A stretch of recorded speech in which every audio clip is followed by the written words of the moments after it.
borom Touba amul ma moo ngi fii ci Ilipor foofu la palaasam nekke képp ku bëgg ay photo wala ay lali jàllaxo yu xallatiku yu mallatiku yu tappartiku yoo xam ne kenn du ko jalli jallee kenn du ko mbali mbalee kenn du ko mbili mbilee ñëwal fii ci Touba amul ma borom Touba amul ma Serigne Modou Mamoun Gueye yegg si na moom mi nga xam ne bu yegg see ñëpp taxaw Serigne Modou Mamoun Gueye jàmbari borom Touba ji yegg si na. waaw asalaamaaleykum wa rahmatullahi taala wa barakatuh yéen bokk jullit di bokk taalibe yi man la Mame Balla Baye Fall borom Botu Jandu ku ma xamul dégg nga ma maa ngi taxaw sama xarit sama soppe Serigne Mamoun Gueye borom Touba amul ma mu nekk bii ci Touba ci Ilipor bi boo ñëwee ba ci Ilipor ba bu fekkee ni jël nga seen numéro xam naa numéro bi dana ko def suuf écran bi bu ko defee boo wootee rek ñu tegtal place bi nga mën a ñëw jënd ci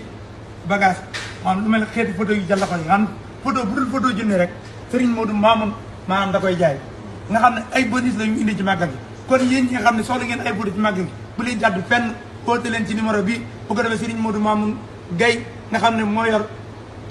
photo yu jàllaxoo yi yu xellatiku yu mallatiku yoo xam ne dala koy jaay ba nag garantie la ko juróomi at mi ngi fii ci Touba amul ma kooku mooy Serigne Modou Mamoun Gueye nga xam ne ay occasion taxawal fenn mboolem ñi jaay ay photo bëri na ci dëkk bi waaye Serigne Modou Mamoun Gueye borom Touba amul ma moo ma day ci photo mi ngi fii ci Ilipor boo wëree ran faye bi rek boo jëlee numéro boo ko wootee ñu tegtal la ko nga ñëw mën a jënd ci ba dala koy jaay ba nag may la sérité na leen leer nag képp koo ne jënd ngay photo dana lay jox passe bu màggal ndax moom hôtel bi borom Touba lay dund lu mu am borom Touba la koy jox kon teel bi borom Touba ku bëgg ci bagage bëgg ci sérité bi gaawal daw si ñëw bala màggal a jot nga mën a am ci photo yu jàll koy photo yu xallatiku photo yu mallatiku kooku mooy Serigne Modou Mamoun Gueye Touba amul